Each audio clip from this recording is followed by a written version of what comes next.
ও পয়গম্বর, এই মক্কার লোকেরা আমাদেরকে কত অন্যায় অত্যাচার করলো। এই মক্কার লোকেরা আমাদের বাড়িঘর ধন সম্পদ, মক্কার কাফেররা সব কিছু মক্কার কাফেররা আত্মসাৎ করলো। আমাদেরকে অনেক কষ্ট দিল, খানা কর বাইতুল্লাহ তাওয়াফ করতে দিল না। ও পয়গম্বর, আপনি কি করে সবাইকে মাফ করে দিচ্ছেন? আল্লাহ রাসূল তখন বলতেছিলেন, ও আমার সাহাবী কেরামরা, আমি পয়গম্বর কোনো কিছু বলি নাই। এই মক্কার লোকেরা আমাকে কত অন্যায় করেছে, আমার উপর কত অত্যাচার করেছে, আমাকে 2 বছর জেলখানার মধ্যে বন্দী করেছে। কয় বছর ভাই? আল্লাহ রাসূলকে মক্কার লোকেরা 2 বছর জেলখানার মধ্যে বন্দী করলো, কোনো খাবার দেয় নাই। আল্লাহ রাসূল বলেন, গাছের পাতা খেয়ে খেয়ে আমি পয়গম্বর 2টা বছর অতিক্রম করলাম। ও আমার সাহাবী কেরামরা, আমি কিছুই বলি নাই। এরপর আল্লাহ রাসূল মক্কা বিজয় যখন হয়েছে সবাইকে একাধারে মাফ করে দিলেন। নিয়ায়ে সাদাকত মে তেরা নাম রহেগা, সিদ্দীক তেরা নাম সে ইসলাম রহেগা, सिद्दीक तेरा नाम से इस्लाम रहेगा, दुनिया ये अदालत में तेरा नाम रहेगा, दुनिया ये अदालत में तेरा नाम रहेगा, फारूक तेरा नाम से इस्लाम रहेगा, फारूक तेरा नाम से इस्लाम रहेगा, दुनिया ये सखावत में तेरा नाम रहेगा, दुनिया ये सखावत में तेरा नाम रहेगा, उस्मान तेरा नाम से इस्लाम रहेगा, उस्मान तेरा नाम से इस्लाम रहेगा, दुनिया ये शुजाअत में तेरा नाम रहेगा, दुनिया ये शुजाअत में तेरा नाम रहेगा, आली तेरा नाम से इस्लाम रहेगा, आली तेरा नाम से इस्लाम रहेगा। अल्हम्दुलिल्लाह, আল্লাহ রব্বুল আলামিনের দরবারে অসংখ্য অগণিত শুকর আদায় করি যে আল্লাহ রব্বুল আলামিন আমাকে আপনাকে হাজারো লোক থেকে বাছাই করে জান্নাতের এই বাগানের মধ্যে আসার এবং বসার জন্য আল্লাহ রব্বুল আলামিন আমাকে আপনাকে কবুল করেছেন। এই জন্য সে রব্বি কারীমের দরবার শুকর আদায় করি, বলি আলহামদুলিল্লাহ। সুস্থতা রেখে আল্লাহ রব্বুল আলামিন আমাকে আপনাকে মসজিদ পর্যন্ত এনেছেন, এটা রবের অনেক বড় একটা দয়া। এই সুস্থতার নিয়ামতের শুকর আদায় করব। এই 1 সপ্তাহের মধ্যে হয়তোবা দেশের মধ্যে অনেকে দুনিয়া থেকে বিদায় হয়ে চলে গেল, কিন্তু আল্লাহ রাব্বুল আলামিন আমার আপনার হায়াতকে দীর্ঘ করে যে আমার আপনার হায়াতকে বৃদ্ধি করেছেন, এটা রবের অনেক বড় একটা দয়া, মায়া, মোহাব্বত। রবের দয়া, মায়া, মোহাব্বতকে উপলক্ষ করে আমি আপনি আজকে শুক্রবারে মসজিদের মধ্যে আসতে পারলাম। ইনশাআল্লাহ আমরা চেষ্টা করব প্রতি সপ্তাহে এরকম আগে আগে মসজিদের মধ্যে চলে আসার জন্য আমরা সবাই চেষ্টা করব। আর যে সমস্ত ভাইরা এখন আসতে পারে নাই, আল্লাহ রাব্বুল আলামিন দয়া করে, মায়া করে, মোহাব্বত করে ওই সমস্ত ভাইদেরকে অতি তাড়াতাড়ি মালিকের ঘরে চলে আসার তৌফিক দান করুক।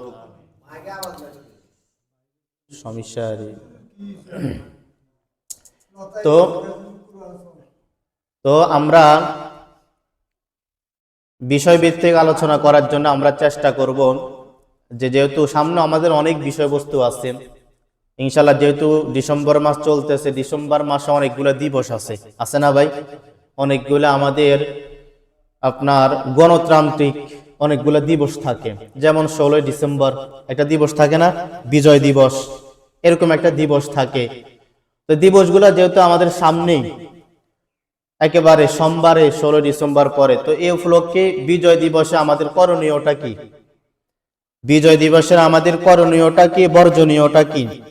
এবং বিজয় দিবস পালন করতে হলে কোরআন হাদিসের মধ্যে আছে কিনা, বা থাকলেও কিভাবে পালন করব, থাকলেও কিভাবে পালন করব, ইত্যাদি বিষয়গুলো নিয়ে ইনশাআল্লাহ সংক্ষিপ্ত আকারে আলোচনা করার জন্য চেষ্টা করব।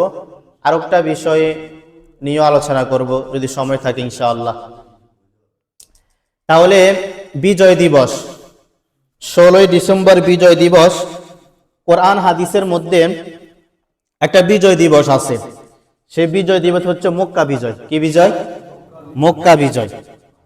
তো বিজয় দিবস যখন আসে, এই 16 ডিসেম্বর বলেন ইত্যাদি এগুলা যখন বলে, তখন প্রত্যেকটা আলোচকে ওই মক্কা বিজয়ের কথা একটু মানুষদেরকে জানিয়ে দেয় এবং মক্কা বিজয় হওয়ার পরে আল্লাহ রসুল কি কি করেছেন এবং বিজয় আসলে কি কি করতে হবে আল্লাহ রসুল আমরা সূরাতুন নসরের মধ্যে আল্লাহ রাব্বুল আলামিন আমাদেরকে জানিয়ে দিয়েছেন 4টা করণীয়। কয়টা করণীয়?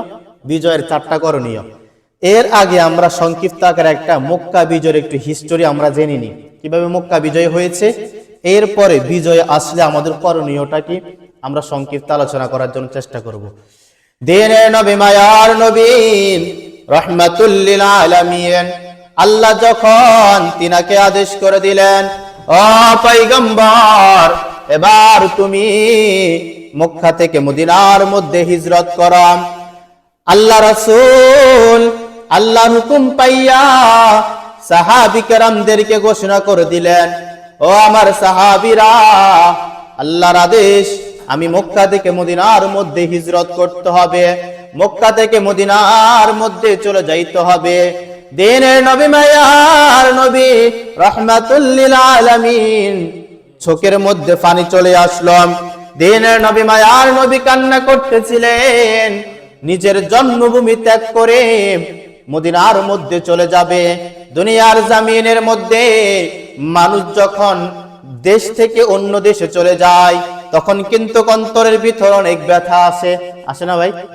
যখন বাইরের দেশে চলে যায় ছেলে সন্তানরা, তখন বাবা মাও কান্না করে, ছেলেও কান্না করে, মায়া মোহাব্বত।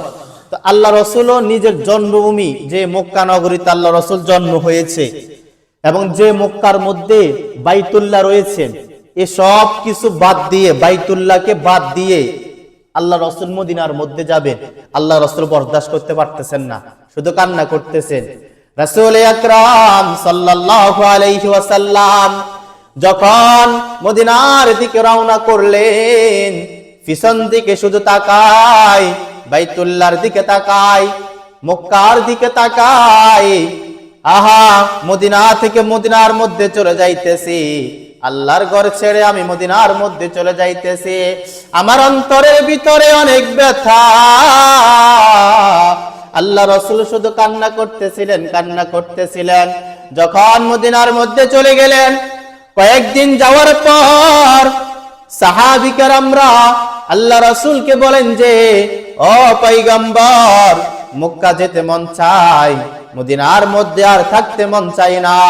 কয়েকদিন যাবত পর্যন্ত আল্লাহর ঘর খানা কাবা দেখি নাই, আল্লাহর ঘর বাইতুল্লাহ দেখি নাই, বাইতুল্লাহর মধ্যে যেতে মন চায়।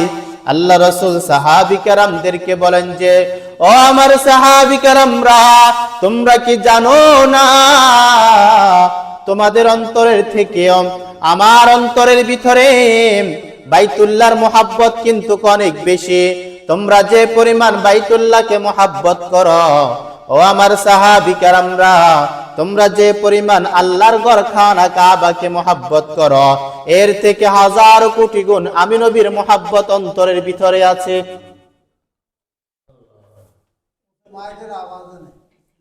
এখন ঠিক করে নিবে আর সমস্যা নেই,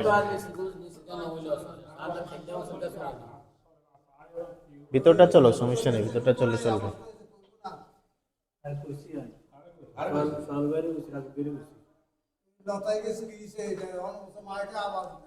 দেখ ভিতরে শুনলে সবাই চলবে, আরামে থাক। দেখ ভিতরটা চলো, সমস্যা নেই, ঠিক করে নিবে আর সমস্যা নেই, ভিতরটা চলো, ভিতরটা সুন্দর।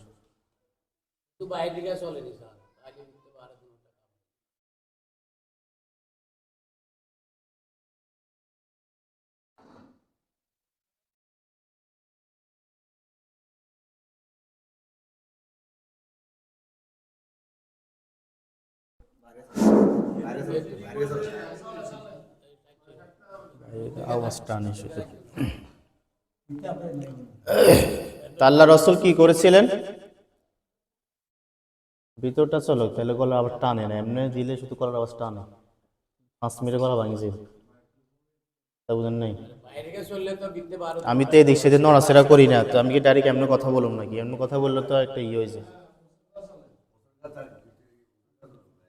মানুষ তো এমনি মাইক লাগা ওয়াজ করে না, সাইডের দিক দিয়ে ঘুরে ইয়ে করে, তো সমস্যা হয়েছে। এগুলো ঠিক করে নিয়ম কষ্ট করি। তাহলে যেটা বলতেছিলাম, আল্লাহ রসুল যখন মক্কা থেকে মদিনার মধ্যে চলে গেলেন, তো মদিনাতে যাওয়ার পরে এবার কি করেছিলেন? সাহাবী কেরামরা শুধু বলতেছেন যে আমরা মক্কার মধ্যে যাব, মক্কার মধ্যে যাব, অনেকদিন যাবত পর্যন্ত মক্কা যাওয়া হয় নাই, তো মক্কার মধ্যে যাব, মক্কার মধ্যে যাব, সাহাবী কেরামরা সবাই চিন্তা করতেছেন। এখন আল্লাহ রসুল সাহাবী কেরামদেরকে বলতেছিলেন যে তোমাদের মহাব্বত কি আমার থেকেও বেশি? আমার অন্তরের ভিতরে তো মক্কার অনেক মহাব্বত, আমি নবী কয়েকদিন যাবত পর্যন্ত মক্কার মধ্যে যাইতেছি না, মহাব্বত। এইরকম অনেক দিন যাওয়ার পরে এবার আল্লাহ রসুল একদিন স্বপ্ন দেখছিলেন। কি দেখছিলেন ভাই? স্বপ্ন দেখছিলেন কি? তারা মক্কার মধ্যে গিয়ে উমরা করতেছে, মক্কার মধ্যে গিয়ে উমরা করতেছে। একদিন ফজরের নামাজের পরে আল্লাহ রসুল কি করছেন? সাহাবী কেরামদেরকে নিয়ে বসছিলেন, মিম্বারের মধ্যে আল্লাহ রসুল বসছিলেন সাহাবী কেরামদেরকে নিয়ে। আল্লাহ রসুলের একটা গুণ ছিল, যখনই কোনো পরামর্শ করতেন সাহাবী কেরামদেরকে বলতেন, তখন কিন্তু ফজরের নামাজের পরে এগুলা সাহাবী কেরামদেরকে শুনিয়ে দিতেন। এটা নিয়ম ছিল, যত মশওয়ারা হইতো ফজরের নামাজের পর হইতো। কেন হইতো? কারণ সাহাবী কেরামরা যেন কেউ যেন ফজরের নামাজ কোনো কারণ মিস না হয়, আল্লাহ রসুল কোনো কথাবার্তা বলবে এটা আমরা শুনতে পাইবো না, এই জন্য সবাই ফজরের সময় মসজিদের মধ্যে উপস্থিত হয়ে যাইত। তো ওই দিনও চলে আসলো। নবী মায়ার নবী রাহমাতুল লিল আলামিন ফজরের নামাজের পর সাহাবী কেরামদেরকে ঘোষণা করে দিলেন, ও আমার সাহাবী কেরামরা, আমি স্বপ্ন দেখলাম, আল্লাহর পক্ষ থেকে ইলহাম আসলো, আল্লাহর পক্ষ থেকে ওহী আসলো, আমি সবাইকে নিয়ে আল্লাহর ঘরখানায় কাবা উমরা করতে যাইতেছি। তখন সাহাবী কেরামরা ছিল 1400 জন। কয়জন ভাই? 1400 সাহাবী কেরামরা ছিল। এই 1400 সাহাবী কেরামদেরকে নিয়ে আল্লাহ রাসূল উমরা করার জন্য রওনা হইলেন। যখন আল্লাহ রাসূল উমরা করার জন্য রওনা হইলেন, হুদাইবিয়ার সন্ধির মধ্যে হুদাইবিয়া নামক একটা জায়গা আছে, ওই জায়গার মধ্যে আল্লাহ রাসূল অবস্থান করেছিল। নাম কি ভাই? হুদাইবিয়া। হুদাইবিয়া একটা জায়গা আছে, ওই জায়গার মধ্যে আল্লাহ রাসূল 1400 জন সাহাবী কেরামদেরকে নিয়ে ওই জায়গার মধ্যে একসাথ হইলেন। আল্লাহ রাসূল 1400 সাহাবী কেরামদেরকে নিয়ে হুদাইবিয়ার জায়গার মধ্যে অবস্থান করলেন। হুদাইবিয়ার জায়গার মধ্যে অবস্থান করার পর আল্লাহ রাসূল ওমরে ফারুক রে বললেন, ও ওমরে ফারুক, যাও যাও আবু সুফিয়ানকে খবর দাও, আমরা মক্কার মধ্যে উমরা করার জন্য আসতেছি, আমরা মক্কার মধ্যে মারামারি করার জন্য আসি নাই, আমরা মক্কার মধ্যে অত্যাচার করার জন্য আসি নাই, আমরা শুধু খানায় কাবা উমরা করে এরপরে আমরা চলে যাব। আল্লাহ রাসূল যখন ওমর ফারুককে নির্দেশ দিয়ে দিলেন, ওমর ফারুক আবু সুফিয়ানের কাছে গিয়ে বলল, তখন মক্কার লিডার ছিলেন আবু সুফিয়ান। কে ছিল ভাই? আবু সুফিয়ান ছিল। আবু সুফিয়ান আবার কে ছিল? আবু সুফিয়ান ছিল আল্লাহ রাসূলের শ্বশুর। আল্লাহ রাসূলের শ্বশুর ছিল আবু সুফিয়ান। আবু সুফিয়ানের এক কন্যা ছিল উম্মে হাবিবা। এই উম্মে হাবিবাকে আল্লাহ রাসূলের কাছে বিবাহ দিয়েছিলেন। তো আল্লাহ রাসূলের শ্বশুর ছিলেন আবু সুফিয়ান। তো আবু সুফিয়ান আল্লাহ রাসূলদেরকে মক্কার মধ্যে ঢুকতে দিবে না, মক্কার মধ্যে ঢুকতে দিবে না। তো ওমর ফারুকরে বলছেন, তুমি যাও আবু সুফিয়ানের সাথে সন্ধি করে আসো যে আমরা মক্কার মধ্যে মক্কা দখল করার জন্য আসি নাই, শুধু আমরা উমরা করে চলে যাব। 1400 জন সাহাবী কেরামদেরকে নিয়ে আসছেন। আবু বকর হযরতে ওমর ফারুক রাদিয়াল্লাহু তাআলা আনহুকে যখন আল্লাহ রাসূল নির্দেশ দিলেন, ওমর ফারুক তখন বলতেছিলেন, ও পয়গম্বর, কিছু না মনে করলে আমি একটা কথা বলতে চাই। আল্লাহ রাসূল বললেন যে কি বলবা বলো। ওমর ফারুক তখন বলতেছিল, আমাকে আবু সুফিয়ানের দরবারে পাঠাবেন না, কারণ হযরতে উমর ফারুক ছিল গরম মেজাজের ব্যক্তি। কি মেজাজের ব্যক্তি ভাই?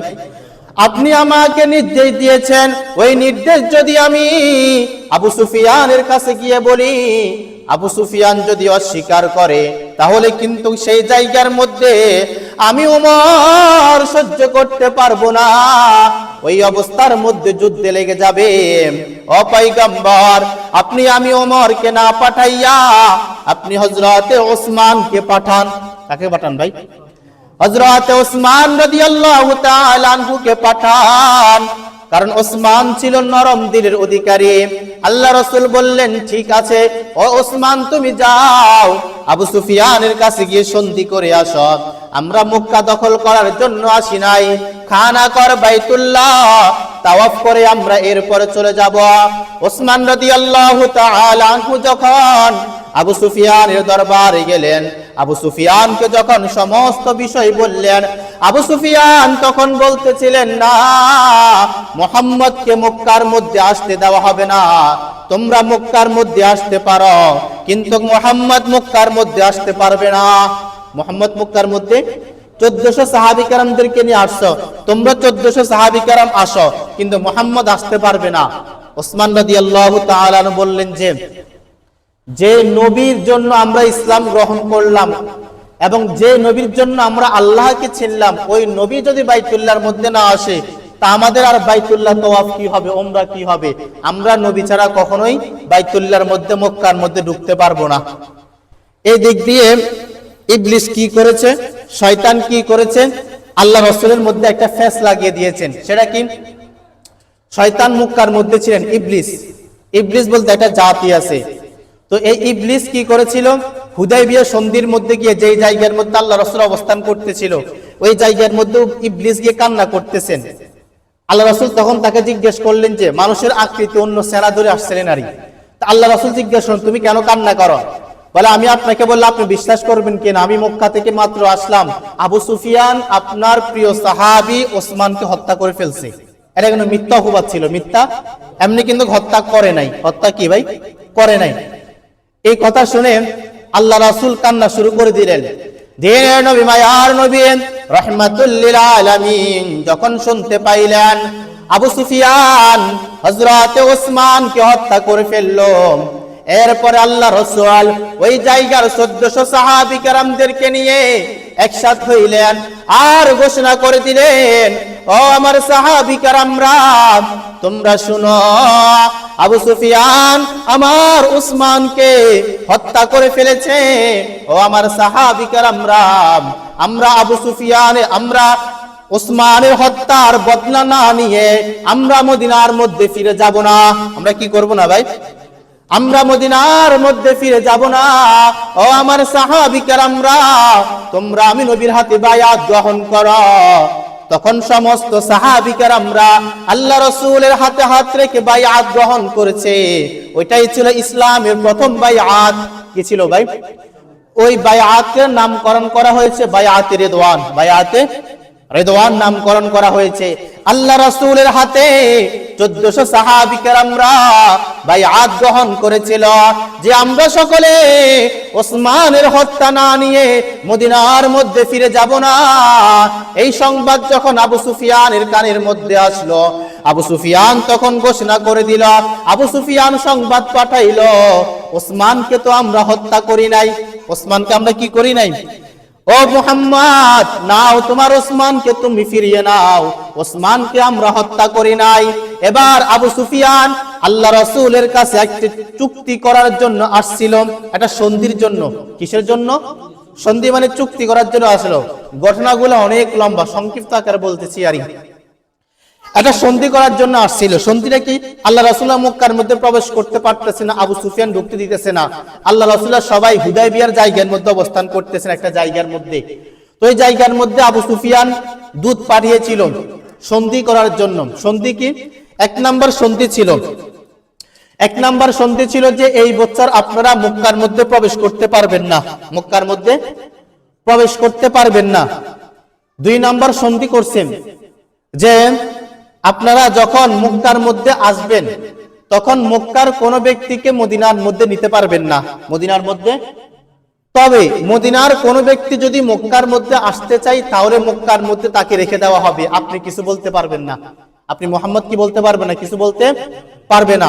3 নম্বর সন্ধি করেছে। 3 নম্বর কি, ওই 10 বছর মুসলমান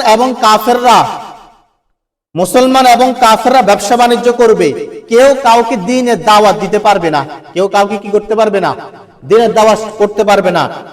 এই ইত্যাদি ইত্যাদি যখন সন্ধিগুলা করতেছে, শেষের সন্ধি যখন চুক্তিনামার মধ্যে আবু সুফিয়ানও সাইন করেছে, এবার যখন মুহাম্মদুর রাসূলুল্লাহ সাইন করবে তখন আল্লাহ রাসূল হযরত আলী রাদিয়াল্লাহু তাআলা আনহু লিখছেন মুহাম্মদুর রাসূলুল্লাহ সাল্লাল্লাহু আলাইহি ওয়াসাল্লাম।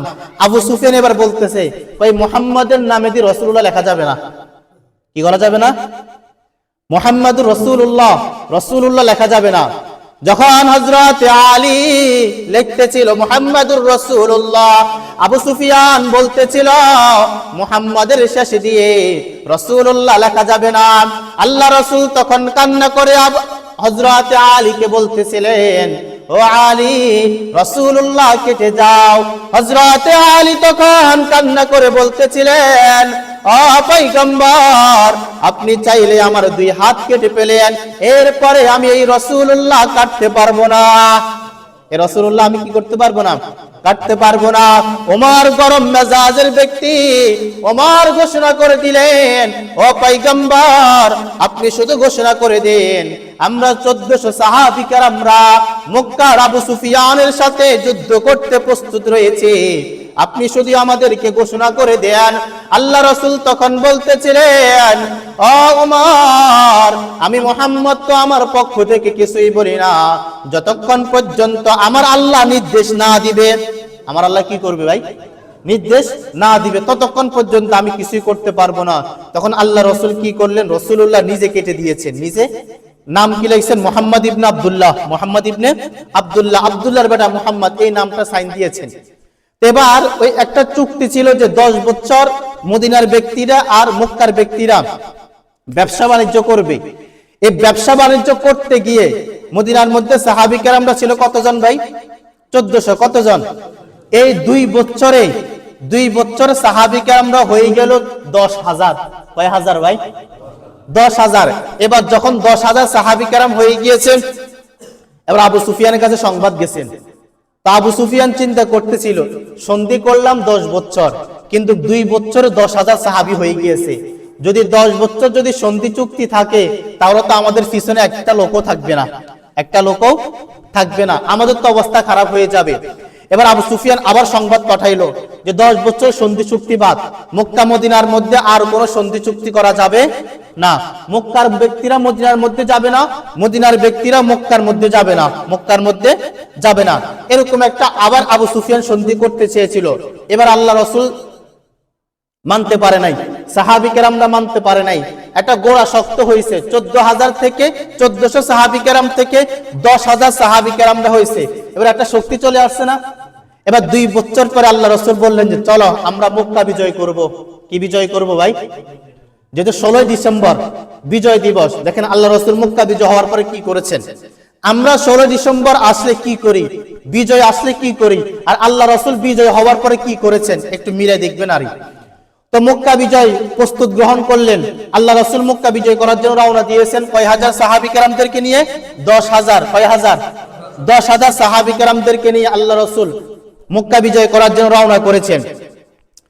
তো আল্লাহ রাসূল যখন মক্কার একেবারে কাছাকাছি চলে আসলেন, কাছাকাছি আসার পরে এবার রাত্রি হয়ে গিয়েছে, রাত্রিবেলা হয়ে গিয়েছে।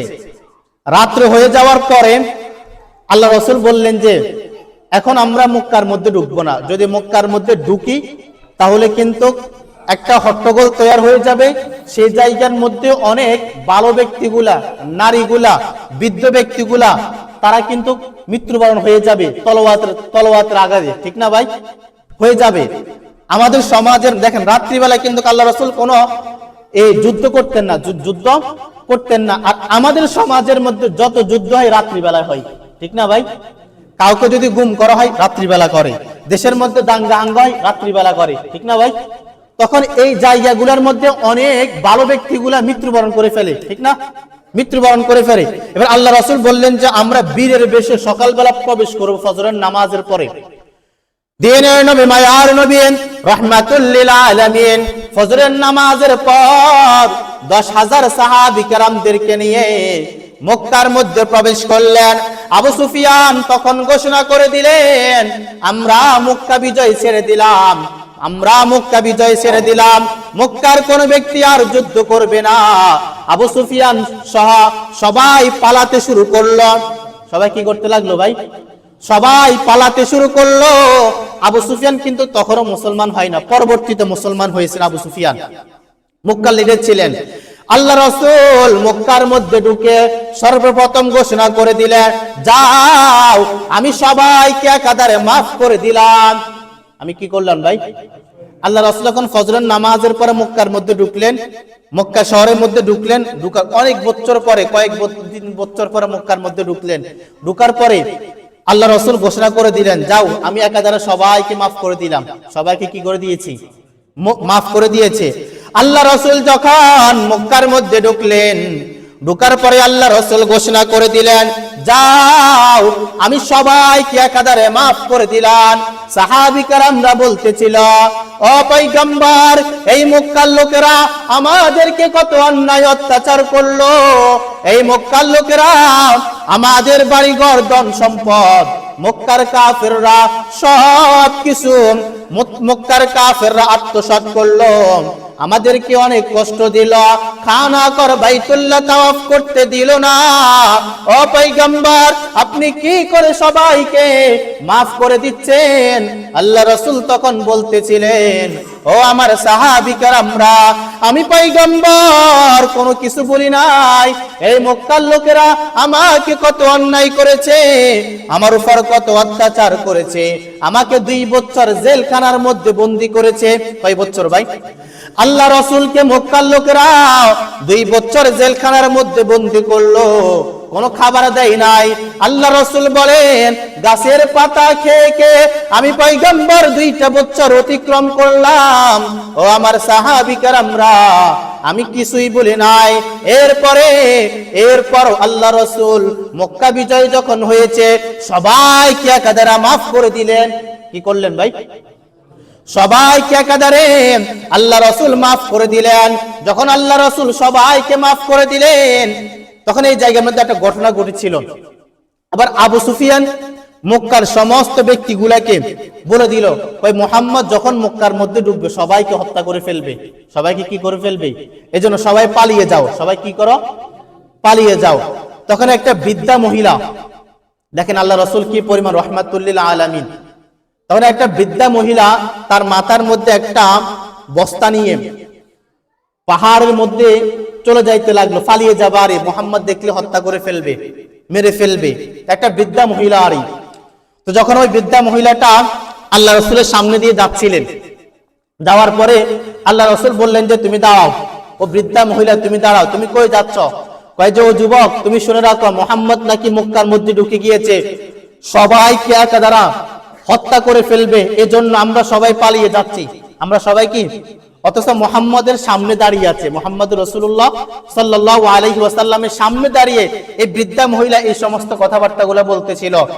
দিনের নবী, মায়ার নবী, রাহমাতুল লিল আলামিন ওই বৃদ্ধা মহিলাকে বলল, ও মা, আপনার বস্তাটা আমার মাথার মধ্যে দেন, আমি আপনাকে আপনার গন্তব্য জায়গার মধ্যে পৌঁছিয়ে দিব।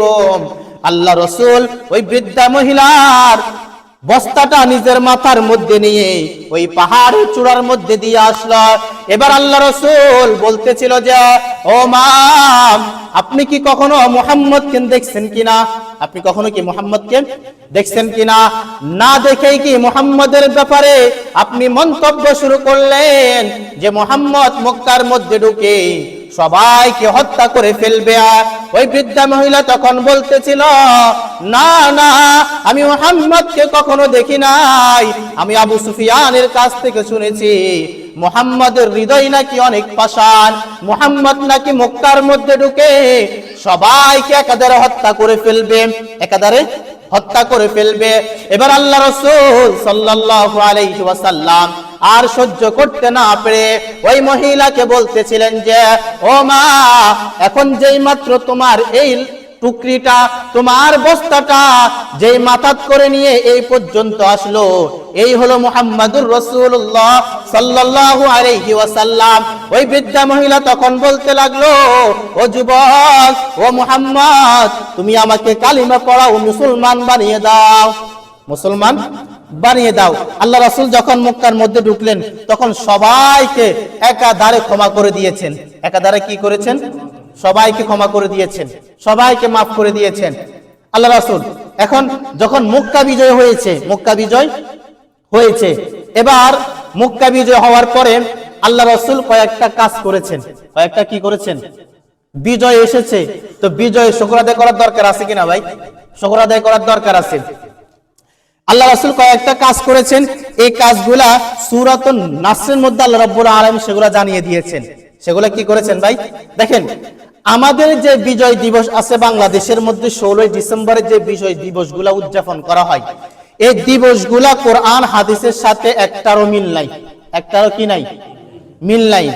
এই দিবসগুলা যে পালন করা হয়, বিজয় দিবস যেই রকম ভাবে পালন করার দরকার আমাদের দেশের মধ্যে কিন্তু সেই রকম ভাবে পালন করা হয় না, পালন করা হয়। এখন এই সমস্ত কথাবার্তা গুলা যখন আমাদের আলেম ওলামারা জানিয়ে দিত যে বিজয় দিবস গুলা এভাবে উদযাপন না করে কোরআন সুন্নাহর আলোকে উদযাপন করো, তখন এক শ্রেণীর ব্যক্তিরা আলেমদের গলা টিপে ধরতো, ঠিক না ভাই? কারণ কেন? সে তো কোরআনের কথাগুলো আপনাদেরকে জানিয়ে দিচ্ছে, ঠিক না ভাই? যে বিজয় দিবস আপনি পালন করেন, কেমনে পালন করবেন? যেভাবে কোরআন হাদিসের মধ্যে আছে, ঠিক না ভাই? যেভাবে কোরআন হাদিসের মধ্যে আছে আপনাকে বিজয় দিবস ওই রকম ভাবে পালন করতে হবে, ঠিক না ভাই? এই যে 16 ডিসেম্বর আসতেছে, সোমবারে 16 ডিসেম্বর বিজয় দিবস। তো এই বিজয় দিবসে আমাদের করণীয়টা কি? আল্লাহ রাসূল যখন মক্কা বিজয় হয়েছেন, এক নাম্বার কাজ করেছেন, একাধারে সবাইকে মাফ করেছেন। একাধারে কি করেছেন ভাই? সবাইকে মাফ করে দিয়েছেন। এরপরে আল্লাহ রাসূল 4টা কাজ করেছেন। কয়টা কাজ করেছেন ভাই? 4টা কাজ করেছেন আল্লাহ রাসূল। আল্লাহ রাব্বুল আলামিন কোরআনের মধ্যে সেগুলো বলে দিয়েছেন, ইযা জাআ নাসরুল্লাহি ওয়াল ফাত, যখন আল্লাহ রাব্বুল আলামিনের সাহায্য আসবে তখন বিজয় হয়ে যাবে। কি হয়ে যাবে ভাই? যখন আল্লাহর সাহায্য আসবে, আল্লাহর সাহায্য আসা ছাড়া কি কোনো কাজ করা যাবে কিনা? আল্লাহর সাহায্য আসা ছাড়া কোন ব্যক্তি কখনো বিজয় আনতে পারবে না। আনতে পারবে ভাই? আল্লাহর সাহায্য আসবে, যখন আল্লাহর সাহায্য চলে আসবে, ওয়ারাআইতান নাস ইয়াদখুলুনা ফি দীনিল্লাহি আফওয়াজা, যখন আল্লাহর সাহায্য চলে আসবে তখন দলে দলে মানুষ ইসলাম গ্রহণ করতে থাকবে। কি করতে থাকবে ভাই? দলে দলে মানুষ ইসলাম গ্রহণ করতে থাকবে। এরপরে আল্লাহ রাসূল 4টা কাজ করেছেন। 1 নাম্বার কাজ, মক্কার মধ্যে ঢুকে আল্লাহ রাসূল সর্বপ্রথম শুকরিয়াতান হিসাবে 2 রাকাত নামাজ আদায় করলেন। কি আদায় করলেন ভাই? 2 রাকাত নামাজ আদায় করলেন। বিজয়ের উপলক্ষে আল্লাহ রাসূল সর্বপ্রথম 2 রাকাত নামাজ আদায় করলেন। এরপরে আল্লাহ রাব্বুল আলামিন পবিত্র কালামুল্লাহর মধ্যে বলেন, ফাসাব্বিহ বিহামদি রাব্বিকা ওয়াস্তাগফিরহু, বিজয় যখন আসবে তখন তোমরা আমি আল্লাহর প্রশংসা করবা। কি করবা ভাই? ফাসাব্বিহ বিহামদি, বান্দা যখন তোমাদের কোন বিজয় আসবে তখন তোমরা আমি মালিকের প্রশংসা করবা। 3 নাম্বার হলো ওয়াস্তাগফিরহু, এবং আমি মালিকের ইস্তিগফার পাঠ করবা। কি করবা ভাই? আমি মালিকের ইস্তিগফার পাঠ করবা।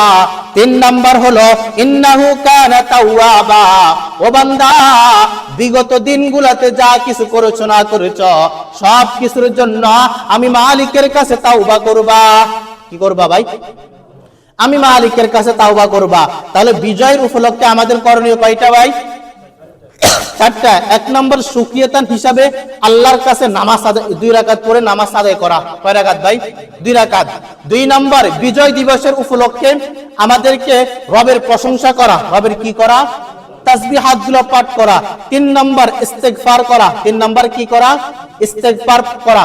4 নম্বর তওবা করে আমাদেরকে ইসলামের পথে ফিরে আসা। ইসলামের পথে কি আসা? তাহলে 16 ডিসেম্বর যে বিজয় দিবসগুলো উদযাপন করা হয় আর কোরআন হাদিসের মধ্যে যে বিজয় দিবসগুলো আছে এগুলার মধ্যে কোনো মিল পাওয়া যায়? আর এই সমস্ত কথাগুলো বার্তাগুলো বলতে গেলেই আলেমরা খারাপ হয়ে যায়, ঠিক না ভাই? যে আমাদের দেশের মধ্যে বিজয় দিবস যেরকম ভাবে উদযাপন করা হয় আমরা সেই রকম ভাবে উদযাপন করব, কোরআন হাদিসের যেই রকম আছে আমরা সেই রকম করব না, তাহলে তো আপনার ঈমান নিয়ে টানাটানি শুরু হয়ে যাবে, ঠিক না ভাই? কারণ কোরআনের বিধান আপনি মানেন বা না মানেন সেটা দেখার বিষয় না, আপনাকে মানতেই হবে। আপনার বুঝা আসুক বা না বুঝা আসুক আপনাকে গ্রহণ করতেই হবে।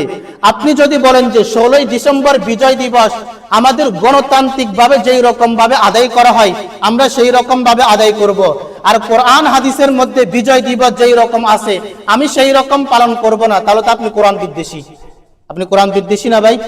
আপনার গণতান্ত্রিককে আপনি প্রাধান্য দিতে গিয়ে আপনি আপনার আল্লাহর আইনকে প্রাধান্য, আল্লাহর আইনকে বাদ দিয়ে দিয়েছেন, তা আপনার ঈমান থাকবে?